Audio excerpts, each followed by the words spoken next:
दोस्तों, इस वीडियो में हम जानेंगे कि किसानों की असली समस्या क्या है और सरकार किस तरह नए रिफॉर्म्स ला रही है, जैसे कि डिजिटल खेती, पानी का स्मार्ट यूज़, क्रॉप डाइवर्सिफिकेशन और मार्केट रिफॉर्म्स। हम देखेंगे कि कैसे टेक्नोलॉजी, फाइनेंस और ऑर्गेनिक फार्मिंग मिल के इंडियन एग्रीकल्चर का फ्यूचर बदल रहे हैं। और आखिर में बात करेंगे कुछ ऐसे सॉलिड सॉल्यूशंस की जो हमारे किसानों को स्ट्रॉन्ग और आत्मनिर्भर बना सकते हैं। इंडिया में ज़्यादातर लोग खेती पे डिपेंडेंट हैं, लेकिन पॉलिसीज़ जो बन रही हैं वो ग्राउंड रियलिटी से काफ़ी अलग होती हैं। फार्मर्स जो डिसीजन लेता है, चाहे क्रॉप का हो, इरिगेशन का हो, वो सब उनकी तुरंत ज़रूरत, वेदर कंडीशंस और लोकल रिसोर्सेज पे बेस्ड होता है। इसलिए रिफॉर्म तभी काम करेंगे जब वो फ्लेक्सिबल, फार्मर सेंटर्ड और रियल टाइम होंगे। देखा जाए तो आजकल खेती सिर्फ हालिया ट्रैक्टर तक सीमित नहीं है। अब ड्रोन्स, एआई टूल्स और रिमोट सेंसिंग से प्रिसाइज फार्मिंग हो रही है, जो कि कॉस्ट कम करता है और आउटपुट क्वालिटी को बढ़ाता है। सरकार भी स्कीम्स ला रही है जिससे फार्मर्स डिजिटल टूल्स को यूज़ करें। ये एक साइलेंट रिवॉल्यूशन हो सकता है जो कि खेत तक आ चुका है। अब बात करें, क्लाइमेट चेंज की वजह से बारिश या पानी के ऊपर भरोसा नहीं किया जा सकता। इसीलिए माइक्रो इरिगेशन सिस्टम जैसे ड्रिप और स्प्रिंकलर को प्रमोट किया जा रहा है।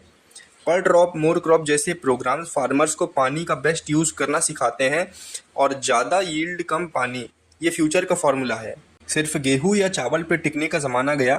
अब फार्मर्स हॉर्टिकल्चर, पोल्ट्री और फिशरी जैसे ऑप्शंस को एक्सप्लोर कर रहे हैं, जहां ज़्यादा डिमांड है और इंटरनेशनल मार्केट भी मिलता है। ये डाइवर्सिफिकेशन उनके इनकम को स्टेबल बनाता है और रिस्क भी कम करता है। दोस्तों, किसान अगर समय पे बीज, खाद या पानी ना लाए तो प्रोडक्टिविटी गिरती है। सरकार ने पीएम किसान जैसे स्कीम्स से डायरेक्ट पैसा फार्मर्स के अकाउंट में भेजना स्टार्ट किया है और केसीसी से वो लो इंटरेस्ट लोन ले सकते हैं।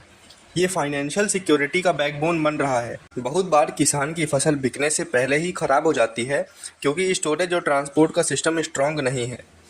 अब गवर्नमेंट ने कोल्ड स्टोरेज, गोडाउन और रूरल रोड्स में इन्वेस्टमेंट करना स्टार्ट किया है, जिससे हर किसान अपने माल का बेस्ट रेट ले सकते हैं। किसान को फसल का सही दाम मिलना चाहिए, इसलिए ई नाम जैसे प्लेटफॉर्म बनाए गए हैं जहां बायर और सेलर डायरेक्ट डील करते हैं। मिडिलमैन का रोल कम होता है और प्राइस ट्रांसपेरेंसी बढ़ती है। ऑनलाइन सिस्टम ने सच में मार्केट को फेयर बनाया है। आप जानते हैं कि आज कंज्यूमर्स हेल्दी खाना प्रेफर करते हैं और फार्मर्स को भी अब ऑर्गेनिक फार्मिंग का फ़ायदा समझ आने लगा है। इसमें प्रॉफिट भी ज़्यादा है और सॉइल हेल्थ भी अच्छी रहती है।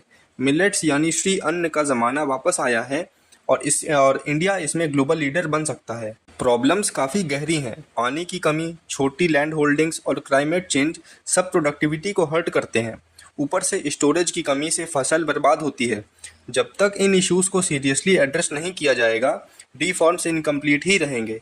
सल्यूशन के लिए मल्टी प्रोंग्ड अप्रोच चाहिए। टेक्नोलॉजी, पॉलिसी और ग्राउंड लेवल एग्जीक्यूशन। फार्मर्स को सपोर्ट दो, स्टार्टअप्स को एम्पावर करो और मार्केट एक्सेस ईजी बनाओ। ऑर्गेनिक और सस्टेनेबल फार्मिंग के लिए सब्सिडीज और ट्रेनिंग भी ज़रूरी है। देखिए, भारत का फ्यूचर तभी सिक्योर होगा जब हमारा किसान सिक्योर होगा। रिफॉर्म्स को बॉटम अप बनाना होगा, जहां फार्मर का वॉइस इंपॉर्टेंट हो। टेक्नोलॉजी, क्रेडिट और स्मार्ट प्लानिंग से हम एक ऐसा सिस्टम की तरफ बढ़ सकते हैं जो कि इंक्लूसिव हो और रेजिलियंट भी।